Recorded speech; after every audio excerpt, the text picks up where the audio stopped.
Memphis Grizzlies guard Ja Morant will be sidelined for the remainder of the season due to a torn labrum, as officially announced by the team a few weeks ago. The injury occurred during a training session when Morant experienced a subluxation of his right shoulder. MRI scans revealed an underlying labral tear, prompting the decision for Morant to undergo season-ending surgery. The team anticipates a full recovery for Morant, with expectations for him to return for the 2024-25 season. The news comes as a significant blow to the Grizzlies, who were beginning to find their stride after a challenging start to the season. Morant's impact on the court was evident in the 9 games he played, where he maintained impressive averages of 25.1 points, 8.1 assists, and 5.6 rebounds. Despite his absence, the team managed a 6-3 record during this stretch. Morant was already sidelined for the game against the Phoenix Suns due to what was initially described as a sore right shoulder. The team had also anticipated his absence for the upcoming game against the Dallas Mavericks before the announcement confirming the end of his season. Ja Morant, who signed a 5-year $193 million rookie extension with the Grizzlies in 2022, faced a challenging start to the 2023-24 NBA season, serving a 25-game suspension for multiple instances of displaying a firearm on social media. Despite this setback, the Grizzlies, with a 13-23 record and currently in 13th place in the Western Conference standings, were unlikely to make a significant playoff push. While the absence of Morant is undoubtedly a setback, some view it as an opportunity for the Grizzlies to reassess their season goals. With the play-in tournament as a potential target, the team might now shift focus to developing players like Desmond Bane and Jaren Jackson Jr., who have showcased all-star level performances. The decision to prioritize player development over immediate playoff contention could lead to a higher draft pick, as the Grizzlies currently hold the 6th best odds for the number 1 overall pick. Morant, a 24-year-old, boasts career averages of 22.5 points, 4.8 rebounds, and 7.4 assists per game.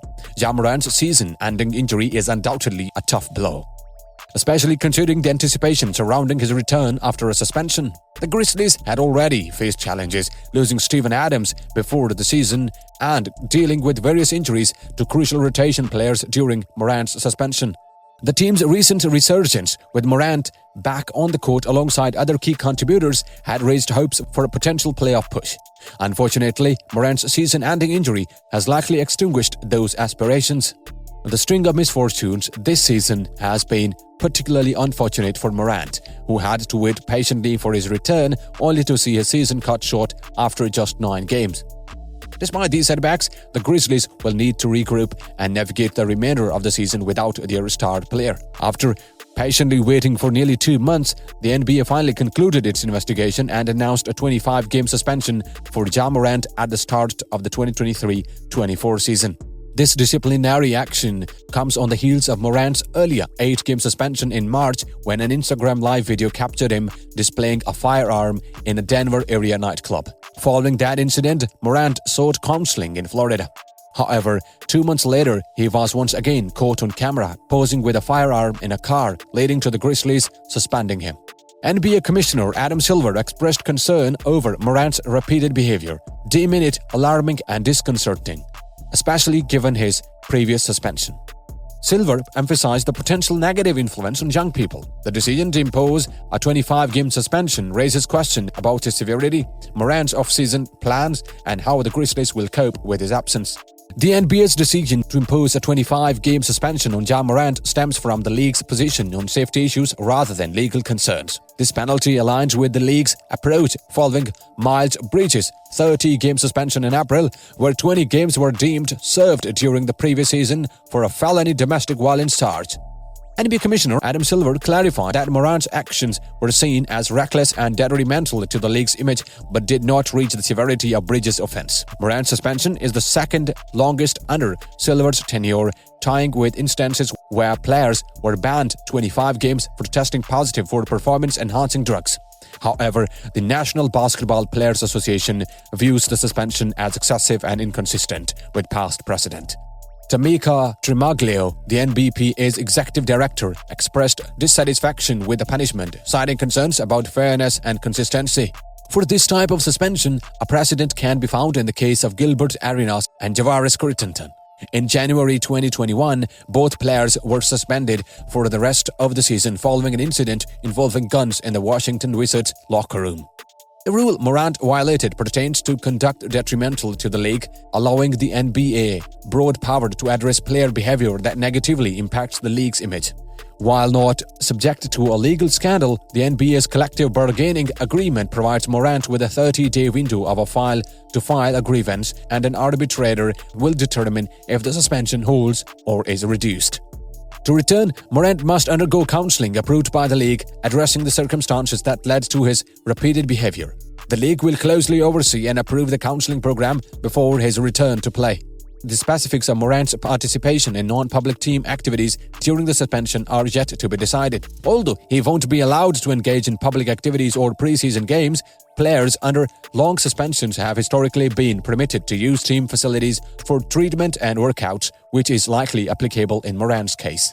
The primary restriction is that Morant cannot be in the arena starting 2 hours before a game. Ja Morant has typically spent the majority of his off-seasons at his home in suburban Memphis. However, his whereabouts during this suspension may be subject to input from both the Grizzlies and the league office. In a statement, Morant mentioned that he plans to spend the off-season and the suspension working on his mental health, making decisions and undergoing training to be ready for his return to the court. The financial impact of the suspension is substantial. Unlike the previous suspension, which cost Morant around $83,583 per game and totaled almost $669,000, the current suspension increases to $304,545 per game and a total of over $7.6 million. This increase is due to the suspension lasting 20 games or more, with the per game amount being 1/110th of his 2023-24 salary. Ja Morant returned to the Memphis Grizzlies after serving a 25-game suspension for displaying a gun on social media, marking his second such suspension in less than a year. He performed well in his 9 games back, averaging 25.1 points, and the Grizzlies went 6-3 during that stretch. However, Morant will now miss the remainder of the season due to a torn labrum in his right shoulder. The Grizzlies faced challenges this season, starting with Morant's suspension, and despite some momentum upon his return, they found themselves at 7-20 without him. The team is currently behind the final play-in spot in the Western Conference. The severity of Morant's shoulder issue seems to have surprised the Grizzlies, as there were indications of soreness, and his absence will make a playoff push much more challenging. Morant, in the first season of a 5-year, $197 million contract, is earning about $34 million this season. However, the 25-game suspension without pay, which cost him about $7.6 million, has impacted his earnings. Pierce states, while it's never a positive thing to see a player get hurt, perhaps Ja's absence could be a step forward for the franchise, looking toward next year. The reality is, they weren't making the playoffs this year, even with Ja's exceptional performances. They were too far behind. So it's been quite a journey for Ja Morant. What do you guys think? Share your thoughts in the comment section below. Thanks for watching. Until next time.